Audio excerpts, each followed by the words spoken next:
श्री गणेशाय नमः। आज हम शनि ग्रह के राशि परिवर्तन के बारे में बात करते हैं। शनि, जिससे कि सभी लोग डरते हैं। शनि होता क्या है? शनि होता है वह प्रभाव जो हमें ज्ञान कराता है सच और झूठ का, हमारी ईमानदारी का और हमारे छल कपट का। वह चीज़ होती है शनि।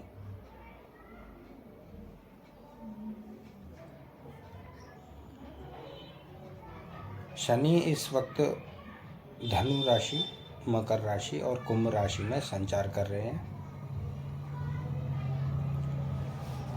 और शनि तुला राशि और मिथुन राशि में भी अपना प्रभाव चालू रख रहे हैं, जिसमें कुछ प्रभाव कन्या राशि वालों के लिए भी माना जाता है। इस प्रकार से 6 राशियों को ये प्रभावित करके काफ़ी समय से, लगभग पिछले 2.5 साल से कुछ ज़्यादा ही प्रभावित कर रहे हैं। तो शनि करते क्या है? शनि कर देते हैं घर्षण, कठिनाई, किसी चीज़ को समझने में ज़्यादा परिश्रम, किसी कार्य को करने में व्यक्ति की क्षमता का कम हो जाना। लेकिन जो व्यक्ति ईमानदार होते हैं उनके हौसले बहुत मजबूत रहते हैं, क्योंकि चोर का दिल हमेशा छोटा रहता है और कपटी का दिमाग कभी काम नहीं करता है। तो जिसके जैसे कर्म हैं, शनि उनको उसी प्रकार से आगे बढ़ाते हैं या दबाते हैं।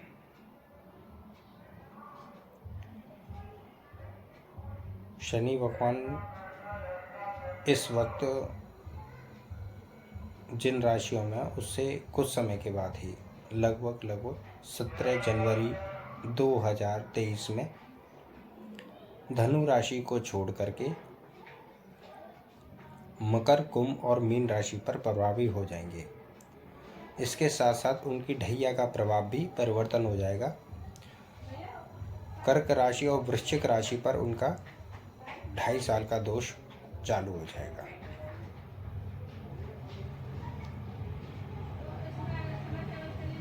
मकर राशि पर पैरों पर 7.5 रहेगी, कुंभ राशि पर सिर पर 7.5 रहेगी और मीन राशियों के ऊपर चढ़ती हुई 7.5 का प्रभाव रहेगा। शनि सभी की जिंदगी में उनके कर्म के अनुसार और उनकी सोच के अनुसार प्रभाव दिखाते हैं। व्यक्ति को जिस चीज़ की सबसे ज़्यादा ज़रूरत रहती है, शनि उसी चीज़ में घर्षण या बाधा, अवरोध पैदा कर देते हैं। और मेरे अनुसार हर किसी की पत्रिका, चाहे एक व्यक्ति ले लेते हैं जैसे कि कुंभ राशि वाले व्यक्ति, तो सभी कुंभ राशि वाले व्यक्ति एक समान होंगे ऐसा नहीं होता है। क्यों? क्योंकि कुंडली में 12 भाव होते हैं और 12 भावों में किस भाव में उनकी कुंभ राशि होगी, यह सबसे बड़ा महत्वपूर्ण वाक्य है। अब उस पत्रिका में शनि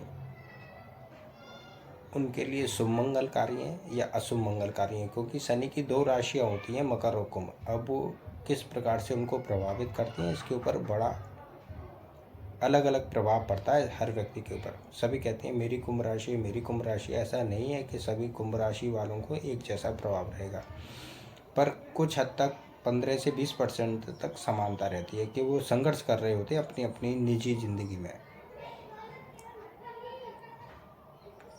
अब आपकी पत्रिका में शनि किस भाव में बैठे हुए हैं और शनि के साथ पाप ग्रहों की संख्या ज़्यादा है या शुभ ग्रहों की संख्या ज़्यादा है, ये भी प्रभावित करती है।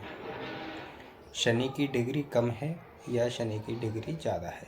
दूसरी बात, शनि मित्र के घर में बैठे हैं या शत्रु के घर में बैठे हैं या निर्बल होकर के बैठे हैं, किस प्रकार से है, ये बहुत सारी बातें शनि की रीडिंग करने में महत्वपूर्ण रचना रखती हैं।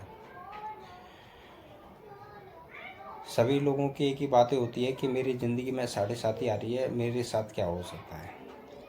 जब किसी व्यक्ति के जीवन में 7.5 का प्रभाव चालू होता है, सबसे पहले शनि उसकी बुद्धि को समाप्त कर देते हैं। सोचने समझने की क्षमता इस प्रकार की कर देते हैं कि लालच का प्रभाव उनके बुद्धि में सबसे ज़्यादा हो जाता है। सबसे पहले शनि किसी भी व्यक्ति का चरित्र खराब करते हैं।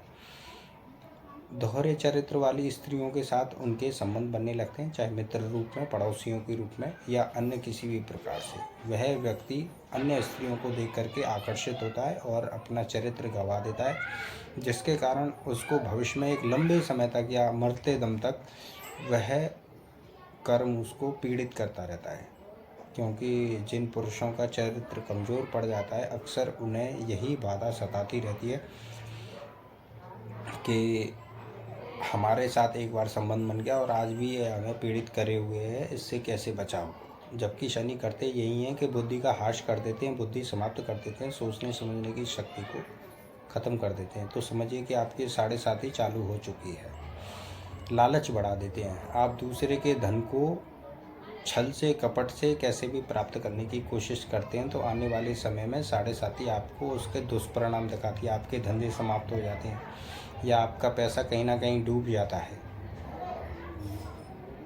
या जिन लोगों के साथ आपने छल कपट किया उनके साथ आपके संबंध खराब हो जाते हैं, जिसका प्रभाव आपके स्वास्थ्य पर, बीमारियों पर या आपके कर्म में दिखाई देने लगता है, जिसको आप कह तो नहीं सकते, लेकिन ये अंदर वह दोष बना ही रहता है। चाहे आप कुछ भी कर लें, जब तक सामने वाले की आप पूर्ति नहीं कर देते तब तक वह दोष ही है। हम किसी की ज़मीन छीन लेते हैं छल कपट से, उसका हट जाना शायद हम अपने जीवन को समाप्त करके चुकाते हैं, क्योंकि सामने वालों की बद्दुआएं हमारे जीवन को कमज़ोर कमज़ोर कमज़ोर करती रहती है। हमारी लक्ष्मी को धक्का लगता रहता है, हमारे परिश्रम को धक्का लगता रहता है और हमारा स्तर धीरे धीरे गिरता रहता है। और यह मैंने कई लोगों के जीवन में घटित होते हुए भी देखा है कि जो लोग दूसरों की स्त्री का हरण कर लेते हैं, संपत्ति का हरण कर लेते हैं, धन का हरण कर लेते हैं, उनके जीवन से स्वयं की लक्ष्मी और सुखों का नाश हो जाता है। यही 7.5 है। अगर आप 7.5 से बचना चाहते हैं तो हनुमान जैसे एकाग्रचित्त बनिए, किसी भी देवता की उपासना करें, सरल ढंग से धन कमाएं। ऐसा नहीं है कि बिना झूठ कपट और छल के धन कमाया जाता हो, परंतु आपके कारण अगर किसी के जीवन में आंसू आते हैं और वह व्यक्ति सतत आपको याद करता है, तो कहीं ना कहीं आपके जीवन में बहुत बड़ी बाधा है। यह किसी भी पूजा से शांत नहीं होती। आप सोचते हैं कि पंडित को 11, 21, 51, 11,000, 21,000, 51,000 दे देंगे और हमारी शांति हो जाएगी। ऐसा नहीं होगा। हजारों जन्मों तक वह चीज़ें आपका पीछा करती ही रहती हैं और आपको बाधाएं देती रहती हैं। तो 7.5 से बचने का सबसे आसान तरीका, अपना चरित्र और अपना व्यवहार इतना सरल रखें कि आपकी वजह से किसी को पीड़ा ना हो। और ज़्यादा ही दिक्कत है तो हनुमान जी की भक्ति करें, बहुत ही उत्तम रहेगा। 7.5 से और भी अगर आप चाहते हैं कि शनि से जो भी दोष हैं आपके जीवन में क्या घटित होंगे, क्या नहीं घटित होंगे, तो उसके लिए आप हमें अपनी जन्म तारीख, जन्म टाइम और जन्म स्थान दे सकते हैं। उचित समय मिलने पर आपको परामर्श दिया जाएगा। फ्री की अपेक्षा ना रखें। अगर आप फ्री की अपेक्षा रखते हैं तो शायद हम आपके लिए कोई कार्य नहीं कर पाएंगे। श्री राधे।